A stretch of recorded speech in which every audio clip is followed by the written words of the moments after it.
outstanding and truly epic. What else is there to say about the latest trailer for the upcoming expansion of Star Wars The Old Republic: Knights of the Fallen Empire? Usually I upload German videos only, but today I want to talk with you in an international way, so let me try to tell you about the information I gathered regarding Knights of the Fallen Empire. Props to the German website Gemona, especially Star Wars Planet, for providing the used information within this video.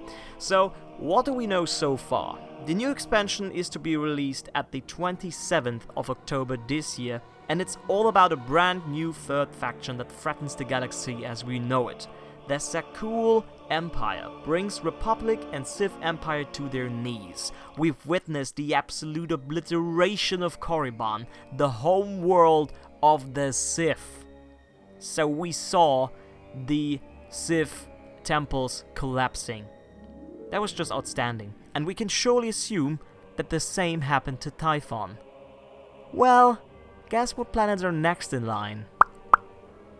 The leader of this, and I think we can call it that, military operation are the so-called Immortal Emperor Valkorion and his sons Arkan, the Dark Prince, and, well, what's the name of the other one actually? The one that seemed to be much wiser and less aggressive, maybe more powerful, but in the end the one that got defeated by accident through his brother's hands?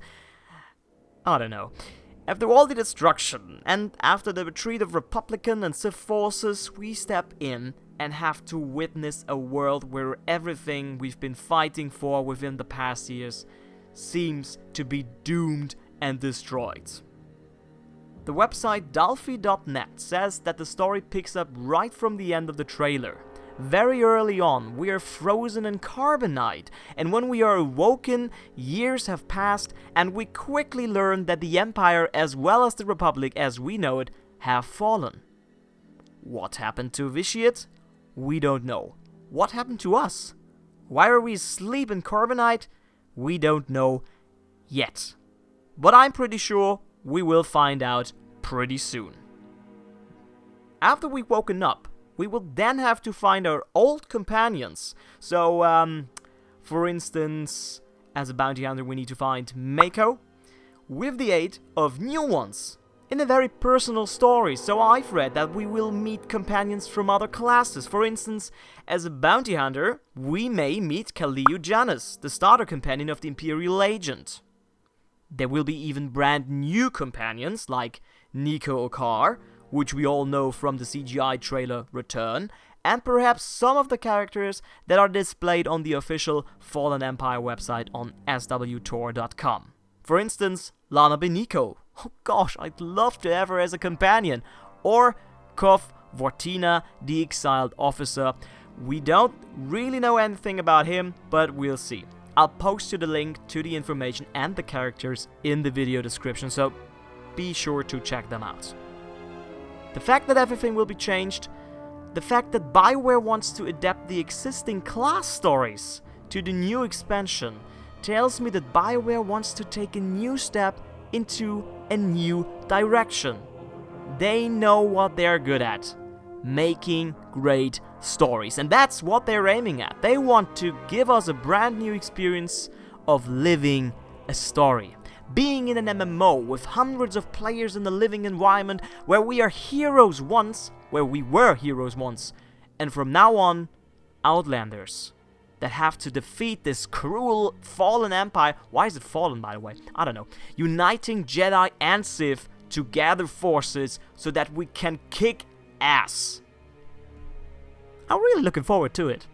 I was astonished by the trailer, to be honest. I did not expect BioWare to make such a huge decision. They decided to start a new approach, and I think it was a good decision.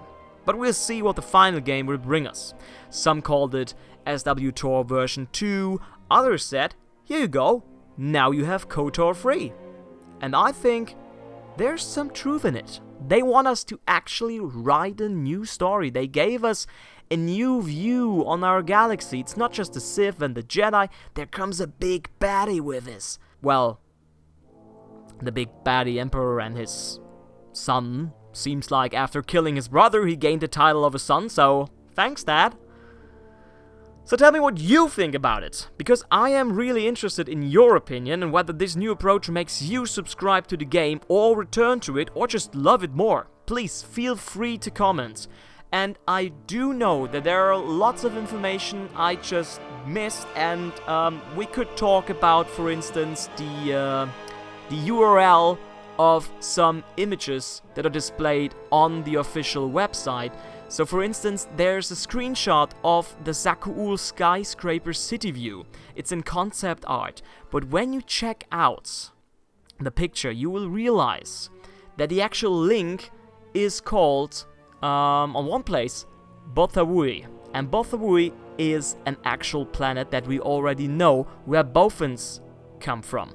I really don't know whether there's a connection between Zakuul and Bothawoui, or maybe Zakuul is just a city, or the Zakuul is a planet where the Empire comes from. I have no clue. Perhaps you do, so feel free to comment. I'm excited, and I sure as hell will keep my subscription, and I do hope that the promised cinematic sequences within the game will be as good as the trailer. And yes, they did announce that. I've read it on Gemona. There will be cinematic sequences within the actual game. So not just the CGI trailers as good promotion, no, we will have them in the game. How awesome is that? It's a good year to be a Star Wars fan. Thanks for watching, have a great day, and may the Force be with us all. Your German Giga Groovy. Ciao, ciao.